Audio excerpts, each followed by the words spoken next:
Bos KTM pasrah kehilangan Pedro Acosta di MotoGP 2025. Bos KTM Tech3, Hervé Poncharal mengakui peluang timnya untuk mempertahankan Pedro Acosta musim depan sangat kecil. Juara dunia Moto2 2023 itu diyakini akan menjadi rebutan banyak tim musim depan. Poncharal mengakui Pedro Acosta memiliki kualitas luar biasa sebagai pembalap muda. Meski sulit, dia berharap Acosta bisa tetap membalap bersama KTM di MotoGP 2025. Saya seorang yang realistis, kemungkinan Pedro tetap berada di tim kami tahun depan tidak terlalu besar. Kami mungkin akan kehilangan dia, ujar Hervé Poncharal dilansir dari laman Speedweek, Rabu. Pedro terbuka, percaya diri dan dia saat ini memiliki kecepatan yang juga dapat membantu Augusto, Jack, Miller, dan Brad Binder, ujarnya lagi. Lebih lanjut, Poncharal juga mengatakan KTM sangat terbuka untuk memberikan Pedro Acosta di tim pabrikan musim depan.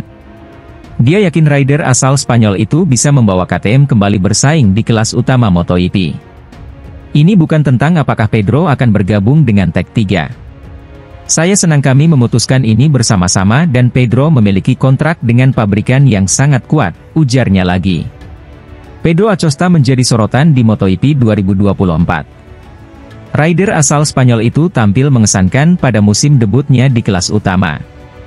Acosta saat ini menempati peringkat ke-6 di klasemen sementara MotoGP 2024. Dia mengoleksi 83 poin atau hanya terpaut 4 angka dari Maverick Vinales di posisi 5 besar.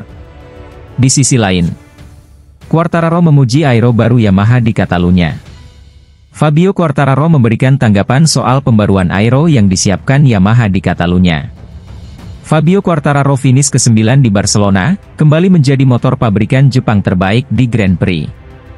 Tapi lebih dari sekadar finish 10 besar, Quartararo akhirnya mendapatkan hal positif dari paket aero yang dibawa Yamaha. Ini membantu untuk berbelok, melaju lebih cepat ke tikungan, kata Quartararo tentang aero Yamaha.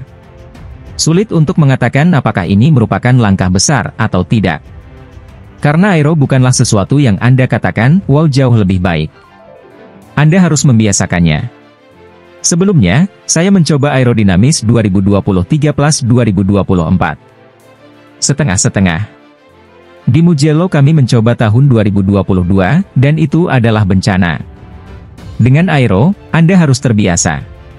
Kedepannya ini akan menjadi langkah yang baik. Quartararo menegaskan nilai sebenarnya dari aerodinamika baru akan terasa, saat Anda melakukan lebih banyak putaran. Dia berkata, saya dapat memahami di mana titik kuatnya. Dalam 5 lap, Anda tidak bisa mengerti. Quartararo dan Yamaha melakukan tes pribadi di Mugello awal bulan ini, jelang MotoGP Italia akhir pekan ini. Mereka menguji aero tanpa motor lain di trek, sebuah langkah berharga lainnya untuk memahami daya saingnya. Lebih baik sendirian, kata Quartararo pengujian parts baru. Ketika Anda mengalami drag, Anda tidak dapat melihat dengan jelas apakah lebih baik atau tidak. Namun tentu saja, Anda mempertimbangkan cara kerjanya dengan orang lain. Untuk benar-benar melihat manfaatnya atau tidak, lebih baik sendiri saja. Regulasi konsesi baru memberi Honda dan Yamaha tambahan hari tes, selain keuntungan teknis lainnya. Itu memungkinkan mereka menguji aero baru di Mugello pada tes privat sebelum balapan akhir pekan di tempat yang sama. Inilah keuntungan memiliki konsesi, kata Quartararo. Setelah Mugello kami berangkat ke Valencia untuk tes 2 hari.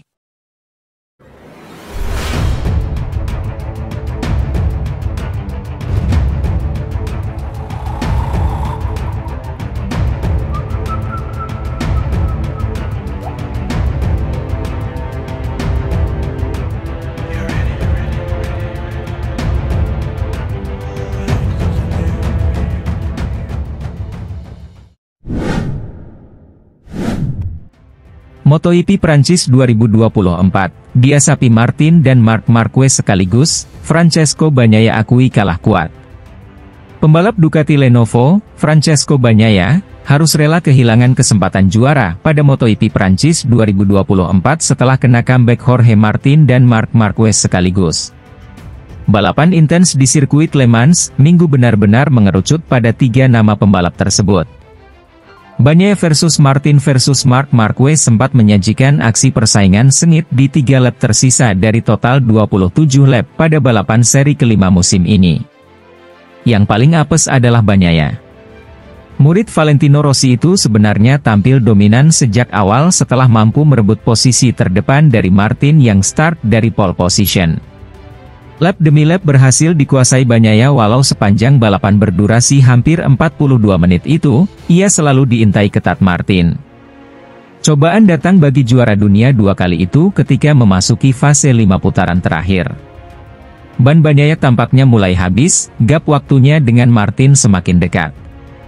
Di saat bersamaan, ada Marquez yang menanti di belakang mereka.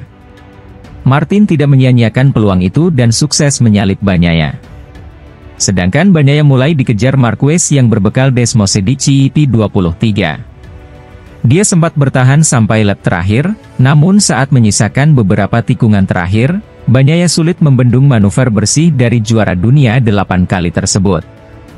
Bagnaia harus puas finish di podium 3, sementara Martin dan Marquez naik podium juara dan runner-up. Seusai balapan, Bagnaia pun seakan tampak perasaan lihat hasilnya. Dia tetap menaruh respek pada rival-rivalnya. Saya sudah mencoba dan terus mencoba segalanya yang saya bisa, ungkap Bagnaia di Parc Ferme.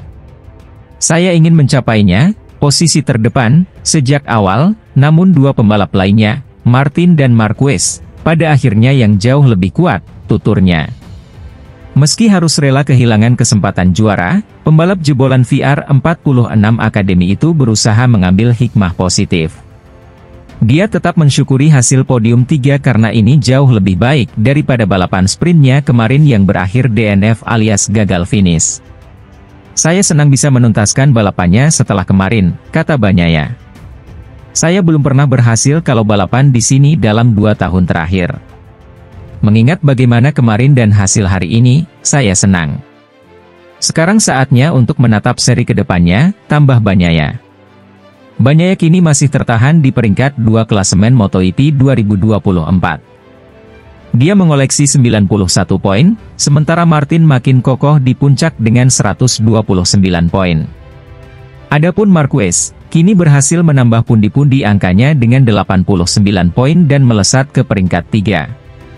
Seri ke-6 MotoGP 2024 berikutnya akan berlangsung di sirkuit Barcelona Catalunya dengan tajuk MotoGP Catalunya 2024, pada 24 hingga 26 Mei 2024.